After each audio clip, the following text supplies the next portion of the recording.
কিন্তু আমরা এখন এরকম হয়ে গেছি যে ইসলামী জলসা নাম করলে আমরা আর একত্রিত হই না।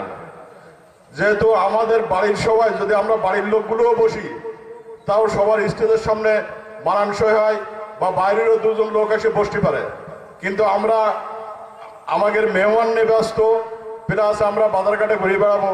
কিন্তু এই অবস্থা হলে আমাদের পাড়ার বদনাম হবে, যেহেতু সভা দিতে হলে সবার মতো সভা হবে। বিসমিল্লাহির রহমানির রহিম।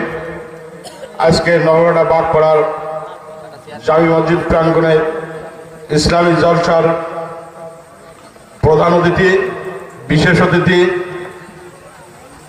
ইউনিয়ন পরিষদের মেম্বার ও সামনে উপস্থিত আছেন ইসলামী জলসার আমার মুরব্বী ও ভাইরা, পদ্মার আলে আমার মা বোনেরা, সবাইকে জানাই আমি নগরহাটা ইউনিয়ন পরিষদের পক্ষ থেকে সালাম ও শুভেচ্ছা।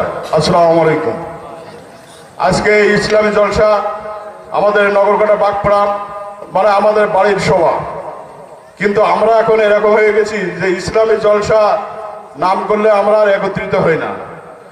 যেহেতু আমাদের বাড়ির সবাই যদি আমরা বাড়ির লোকগুলোও বসি তাও সবার স্টেজের সামনে মানানসই হয় বা বাইরেরও দুজন লোক এসে বসতে পারে, কিন্তু আমরা আমাদের মেহমান নিয়ে ব্যস্ত, প্লাস আমরা বাজারঘাটে ঘুরে বেড়াবো।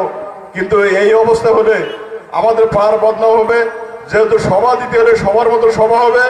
আর আমি আশা করব যে প্রতি বছরের ন্যায় যেন আমাদের এই সভাটা চালু থাকে, আর সামনের বার আমরা গ্রাম সব একত্রিত হয়ে আমরা সবার স্থলে বসে সভাকে সাফল্যমণ্ডিত করে তুলব, এই আশাবাদ ব্যক্ত করে আমি আমার বক্তব্য শেষ করছি।